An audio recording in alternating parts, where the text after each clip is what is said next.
What's going on, everybody? Welcome back to the Raiders Rebuild. We got episode 2 here. Starting off with some upgrade players here. Jonathan Hankins, really just worried about run defense from him being that big run stuffer in the middle. And then Arden Key's going to get a upgrade here. And upgrade, we're going to go with speed rusher. He did get a sack in our first game. That was good to see. Not the best upgrade, just 1 finesse, a tackle, and 2 awareness. Like to get better than that. Just going to have to keep playing well with him, I guess. So our rebuild format, we've used up now 1 full game playing every defensive snap. We've got 2 more games where we can play every offensive snap. And then 3 games of play the moments with 3 play the moments in that game and a maximum of 1 full drive. So we've got the Browns coming to town, 0-3 Browns. If we can't win this one at home via the simulation, then I don't know what to tell you. So we are going to just go ahead and use a simulation for this one. We'll take a look at our negotiations next week. So it would be nice to climb to 2-2 with a very winnable game at home against the Browns this week. And we do pick up the win. All right. Starting to turn things around here. And a close one, 21-18. So the Browns are going to fall to 0-4. Derek Carr did enough in this one. Quarterback rating just over 100. Good game for Marshawn, sort of. A lot of Martavis Bryant in this one. How'd the defense do? No sacks and no interceptions. So it looks like just kind of a crafty win at home, and then we got to go and play at the Chargers in this one. The relocation options now available. Now the Raiders are actually not going to move to Vegas until as early as 2020, so we're going to hold off a year on moving to Vegas. We're going to play 1 more season in Oakland to keep it realistic. Looking at our negotiations, just a bunch of oldies. Seriously, all these guys, oh my goodness. So many veteran players. You got to get till Daryl Worley till we get anyone below like 28 years old. So we're not really going to look at our negotiations for a while. None of these guys I'm too interested in bringing back. Maybe Jared Cook, depending on how he continues to play, but he's 31 years old. Maybe we talk to Rashawn Melvin if he plays well, but he did poor in week 1. Or our week 1 rather, week 3. I'm fine having those vets in there now. We're trying to install a culture here under John Gruden, but ideally we would get some more youth in here, some more speed on especially the defensive side of the ball. We've got these young guys we're developing here. So we're going into LA, into the soccer stadium. I think we're going to use a play the moments for this one. Maybe save those full games towards later in the season, maybe the second time we play the Chargers at home. But this is a big game. The chance to get to 3-2, so let's put our stamp on this one.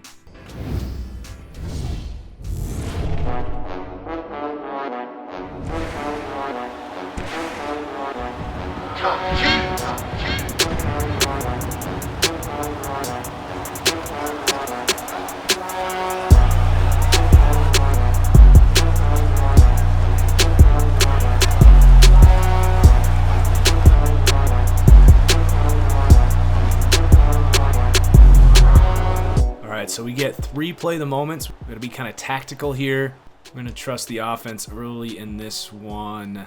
And they're going to come away with a field goal. Now we've got a red zone defensive opportunity. I'm going to play this, try and keep them out of the end zone, keep this as a tie game as we enter the second quarter.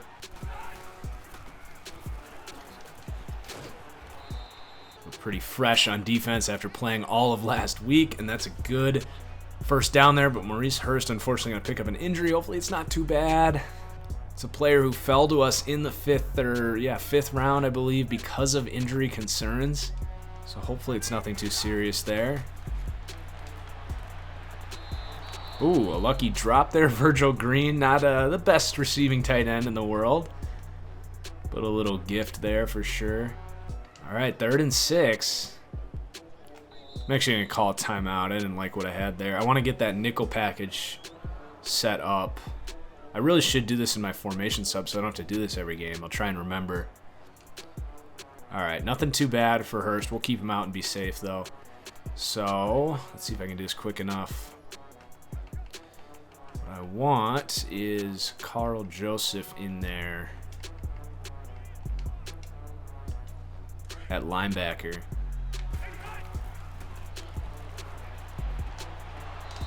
Oh, did he drop it? Nice. Way to break that up. I think that's Conley. All right, so we hold them to a field goal. That's what we needed. Let's see if the offense can respond. Big first quarter drive. Take the lead. Do we do it? We only get one full drive on the game. It's only the first quarter. I'm going to trust the offense a little bit, and they're going to punt. We're going to play another defensive red zone here. We haven't even played with our offense yet. We'll save that last moment for our next offensive opportunity that makes sense.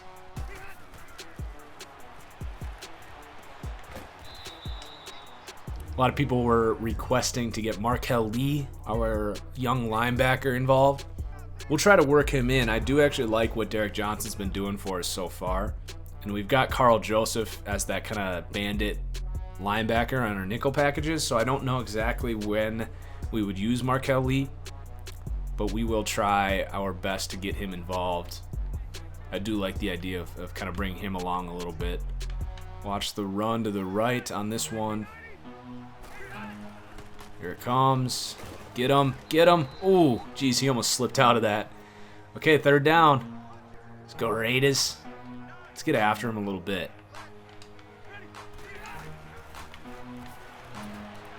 Out of bounds. That's another field goal. Way to hold, defense. Okay, hopefully we get a good offensive opportunity here. Get a look at this offense for the first time. I'm going to trust us to score here. They drove all the way down. We're going to end up with a field goal. Then we give up a touchdown. We're on the 1 yard line after an interception. And we tie it up. We're going to keep simming. Oh, the Chargers score. This is a exciting game here. Chargers are driving again. Oh, we got to keep them out of the end zone there.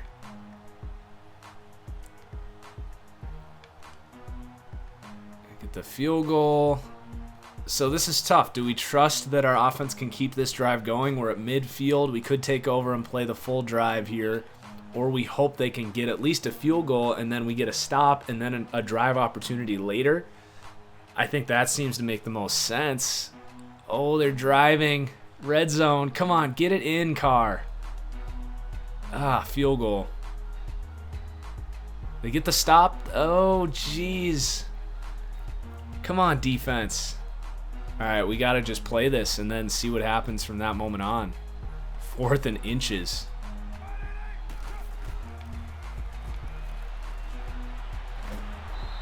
Way to run for it, Carr. Oh, no, he's hurt. Got our first offense play of the year. We lose our quarterback. He's grabbing his ankle. So it's, what, A.J. McCarron time? Oh, boy. Hopefully that's nothing too bad. Oh, God, he's going to the locker room. That sucks. All right, A.J., what do we got? Keeping plenty of guys in here to block.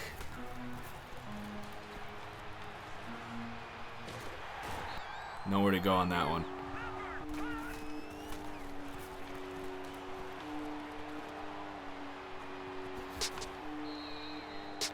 All right, got a little completion.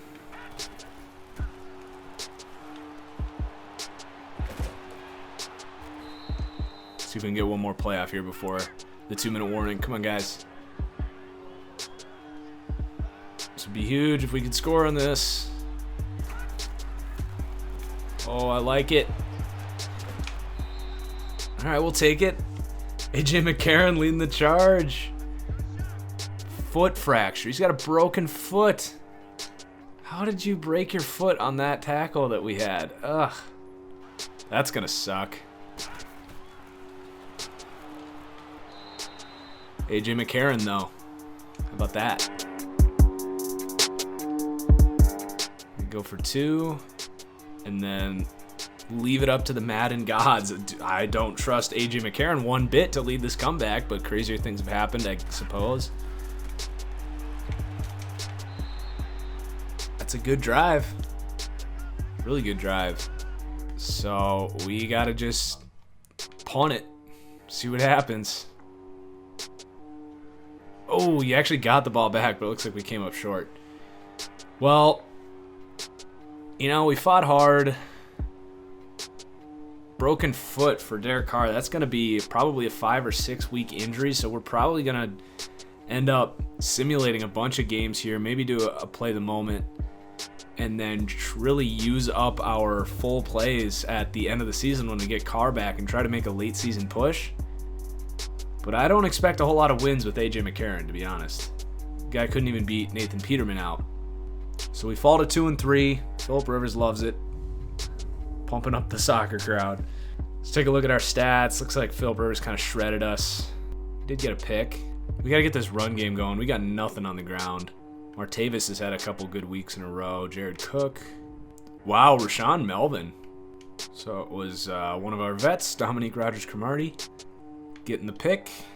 All right, the moment of truth. Hopefully it's less than 6 weeks. We'll take it. We'll probably have a bye in there somewhere, so he's going to miss 6 games. And let's just see how those Bears are doing. We have their first round pick. 2-1-1. A lot of ties in real life and in this, because we can't force them in Madden. All right, we got the Seahawks next week. With this lack of running game, definitely starting to think about running backs in this draft. Now, it's an okay running back class. I think Damian Harris, LJ Scott, these would be really good fits for what we want to do offensively. I'm not a big running back in the first round guy, so I don't know if I would take Bryce Love or not. Now, I'm always hesitant to do the IR thing here because I get nervous that I won't be able to take them off, but it should be okay. So I'm going to put Derek Carr in IR. We need to add a backup quarterback. We should be able to take him off when he's healthy, hopefully. Hopefully that doesn't turn out to be a learning experience where we find out that I did that wrong. So I think it makes sense to bring EJ Manuel back. He's a free agent. He was with us in camp. He's one of the better quarterbacks available. Now at 2-3, week 6, not really thinking about any trades at the moment. We might sell at the deadline if we're like 2-6 and the standings aren't looking good. But it's not like we got a ton of vets who are really worth a whole lot anyway. So probably not looking at any trades at least until the end of this season. We do have an upgrade to Amari Cooper. Gonna stick with the possession. And we get an acceleration. So he's already gotten 1 acceleration and 1 speed this year, which is just awesome. Now he's not really showing up statistically right now, but definitely a beast. So we got the Seahawks coming to town. I'm gonna go ahead and sim this one. And then we have our bye next week. That'd actually be huge if we could pick up a win, get that defense to play well against this rough Seahawks offense. And we do. We pick up a win. It looks like the offense actually played really well with McCarron. So we're 3-3 at the bye after a 0-2 start. We barely lost to the Chargers. So things are turning around. We're definitely starting to feel more optimistic. AJ McCarron plays lights out in this one. Love to see that. Wow. The run game's still kind of struggling right now. Amari Cooper kills it this week. We were just talking about him starting to show up a little more, and he does. Daryl Worley shows up with a pick. So we got the bye week, and then we play the Colts at home and the 49ers, then the Chargers. So a run of really good quarterbacks that AJ McCarron's going to have to take on. We'll probably play 1 or 2 of those. More upgrades here. We got Marshawn Lynch. Might as well keep the power back going for him. And then Carl Joseph and Maurice Hurst, 2 of those critical young defenders on our defense. I'm actually going to go with the hybrid for Carl Joseph. I like to use him in the box, so it's good to get kind of everything going for him. Man coverage, press, run defense stuff. It's kind of how I see him. And then Maurice Hurst, we're going to go with the speed rusher. Looks like a good upgrade here. Wow, nice. 4 block shed for him. All right, so moving on through the bye week. We got the Colts this week. Eddie Vanderdoes is ready for an upgrade. We're going to go speed rusher here. He's part of our rush package, and that reminds me we need to set up the formation subs for that wide 9 formation where we want to get Carl Joseph in there as our nickel linebacker. So we'll put Gilchrist at the free safety. Joseph in there, and then for this linebacker we'll put Whitehead in, and then for our normal nickel package I'd actually like this to be kind of our first and second down package, and then we go to more of that wide 9 for passing downs. So Frosty Rucker for run defense. Keep Hurst in there. But then we should have Ellis as our run defender in there. And then another thing I want to do is I want to set up a package with Bruce Irvin as kind of a outside linebacker edge type. So I'm actually going to put him next to Frosty Rucker with Tank Carradine on the other side, who's kind of a run defense first defensive end. And then over here, we'll put Bruce Irvin there, and he's mostly going to be getting after the passer, but we can take advantage of his good coverage ability from that spot. And then I'm also going to set up a pretty similar package here with more of a pass rush emphasis. So we're going to actually put Arden Key on the other side, Bruce Irvin at that spot. And then for the coverage guys, we're going to get Carl Joseph in there in the linebacker position. If it lets us. Doesn't look like it. So how about instead of Carl Joseph, we'll actually use this as our package where we get Markel Lee on the field. So we'll keep Whitehead, but then instead of Derek Johnson, we'll put Markel Lee in there. So we'll try to get those packages more involved. You know, this would be kind of like a 3rd and 5 situation where we need to still be a little careful of the run, but we're not too worried about it. And we want an extra pass rusher on the field, but we don't necessarily need an extra D-back. So pretty much a specialty package there, but we might use it. So the Colts coming to town, and the team is playing pretty well right now. I think we need to use another play the moments here, hopefully pick up a win. We'd climb to 4-3. We would take a tiebreaker on the Colts. We would actually pass them up in the AFC.